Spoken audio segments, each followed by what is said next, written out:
Welcome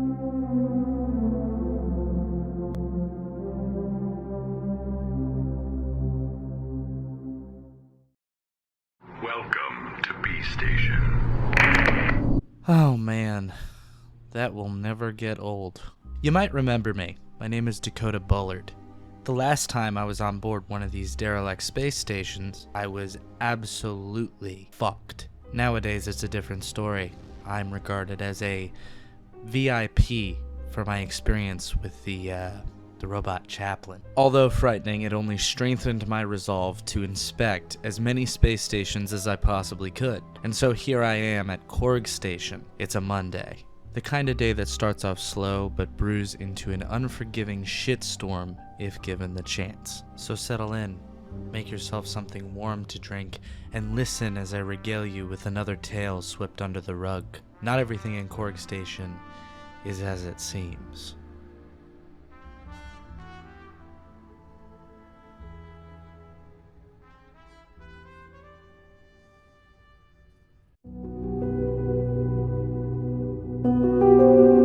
The routine is simple. To get an understanding on how a particular space station is run, I start with the civilian crew. With Corg, I went to the chefs, and we made small talk. I asked what had been going on. Well, there was someone running around with a chainsaw before, apparently.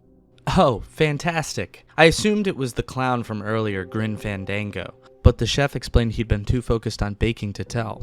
Already, the demented aura of this station was settling in. I asked if the bartender had been in. Chef doubted it. Of course, God forbid a man gets a drink aboard one of these stations. I went into the bar, hopping over to mix myself a rum and coke, when Joanna Ahmed, a security officer, asked for a drink. I reminded her there's no way someone in a suit this nice could be a bar hop, before telling her it seemed a little too quiet on the ship. What had been going on? You missed the chainsaw rampage. Did I now? Fucker got a 15 kill streak. 15?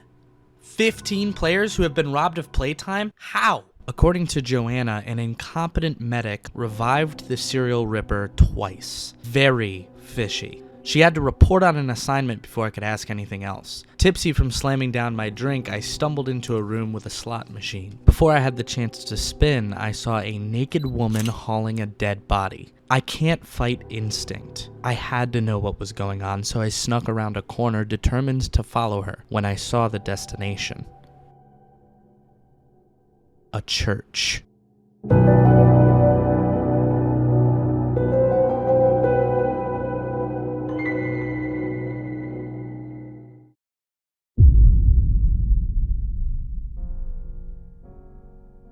Against my better judgment, being the drunken fool that I was, I asked what was up and told her I had a bad experience with rituals. She informed me it wasn't a ritual but a burial, a funeral service for a miner that had died.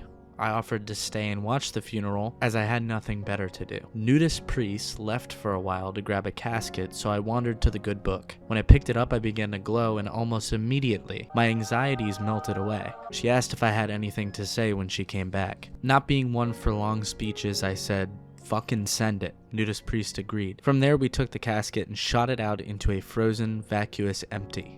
They loved space. We all go back to space. Do we now? I mean, yeah. She saluted, and we watched the box tumble into forever. That's when Derek Parker showed up. I told him he was late for the service, and eventually the three of us were in the church shooting the shit. Me, an assistant, and the nudist, all swapping stories. Allegedly, Derek beat the chainsaw man and a security officer up. I liked this kid. After explaining what it is that I do, I invited them both down to the bar. That was Angus Sears, a man I've never met. He yanked me aside. You gotta shave the hair off, man. There are aliens on the station that look like hair. The wiguloids. Seriously. He then dragged me into the station's common area, stuck me in front of a mirror, and told me to shave my head. Derek followed us. Nudist Priest was gone, likely arrested. I asked if he had any hard evidence about the wiguloids. He professed he just knew. I tried reasoning with him, to no avail. Apparently the wiguloids pose as hair and burrow into your skull. Our very own Corg Station crackhead spewed this over comms. I told him he was having a psychotic break. When he took out a razor, that's when my fists flew. Derek said I didn't need to hit him, but I disagreed. Shit happens. I mean, he beat up the chainsaw man and a security officer. We got back to the bar. I knew that Angus was going to be a problem, so I figured I'd make Molotov cocktails. I told Derek we needed to defend ourselves. His plan was to get a stun baton from a little patrol robot. It made him feel safe. I needed rags for the Molotovs, so I went next door. This was the last time I ever saw Derek. Either Sec, Angus, or maybe even the Wigguloids themselves got him. I asked the moth chef if it had rags. Unable to speak, it nodded and ran off. A janitor came up asking for a bite to eat. I asked him how he was, but I don't think he heard me. The moth made good on its promise. I swept up the rag and used a bottle of Uncle Git's Special Reserve to craft a Molotov, sticking it in my pocket. I left, wanting to track down Eric when I saw the janitor, Thomas, once again. Although I'd kicked nicotine, I needed a fix. Bad. I tried bumming a cigarette from him, but he said he didn't have any. The station just keeps getting stranger and stranger at this point. I mean, this is a janitor.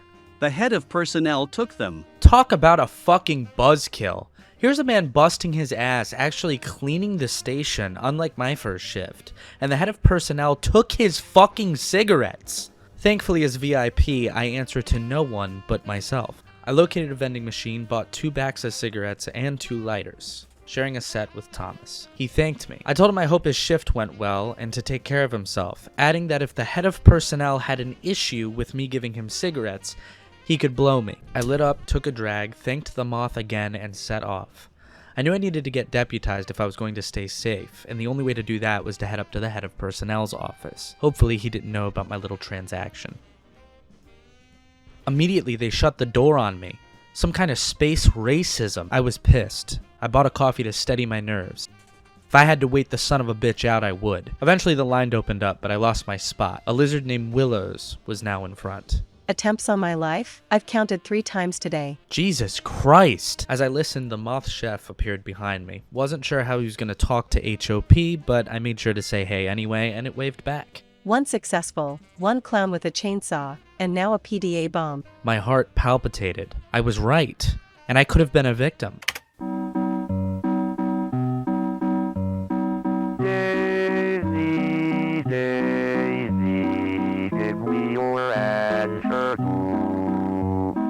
I'm crazy. But the nature of Willow's grievances suggested a bigger plot. Just as I had felt the clown did it, so too did I feel Angus was a suspect in these attempts, perhaps committed enough to his story to carry out interstellar terrorism. I stepped forward, the trauma I rectified in the church empowering me. I had a question and a request. I've always been a bit paranoid. I asked about the Wigguloids. I can't answer that question. I have no idea what you're talking about. I was in jail. For bribery. Yeah, this station is fucked.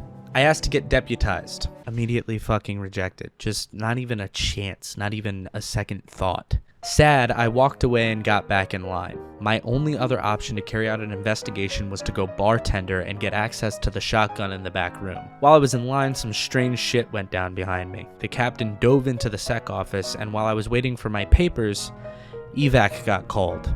I apologized for the trouble and left. I cared about the station, but not to an extent that I was willing to go through a Kafka-esque, bureaucratic nightmare. I approached the doors, looking through the window when I saw Nudist Priest lying beyond the fire doors. I hadn't forgotten her generosity, so I went to get her, but as I neared, I saw that she was different. And then a wave of phase erupted throughout the station, instilling all of us with dread, like a massive, station-wide panic attack. I took a few steps back. There he was. He grabbed me. I punched him, but the damage was already done. I chased, landing a few good shots when I screamed. My skin bubbled and burst. I took out the Molotov and my lighter, limping after him, but he had vanished. I tried to get help to no avail. They saw me just as bad as him. They may have thought I instigated the entire thing. I left. I had to find him.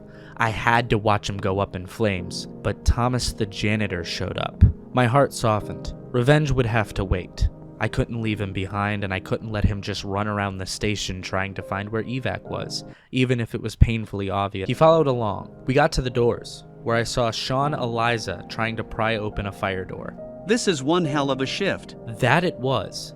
Sean went, Thomas went, then I.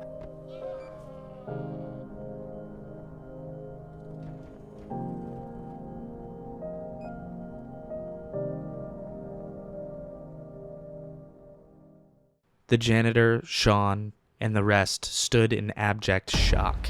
They spoke, but I couldn't hear them. After the janitor spoke, Sean grabbed me and began to drag me along down the halls.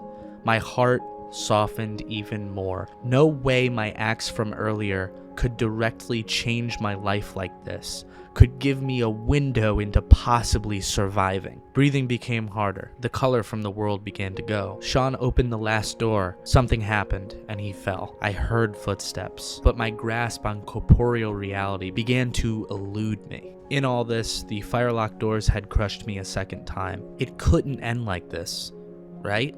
After all that work up the ladder? After the peace I made with my first shift? After the friends that I made thus far? In that moment, the cold vacuum of space rested a hand on my shoulder, got real close to my ear, and whispered, "Oh, but it can. Fucking send it." I let go.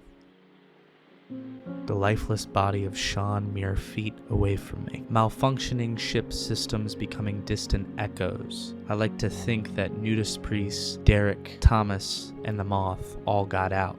But who's to know for certain? Life's a bitch, and death is its mistress. The black rises over my skin, swallowing me in the eternal from whence I came. Even now, spiraling down the tunnel, recalling all of my dearest memories, I choose to believe that they made it. Someone had to. It just wasn't me this time.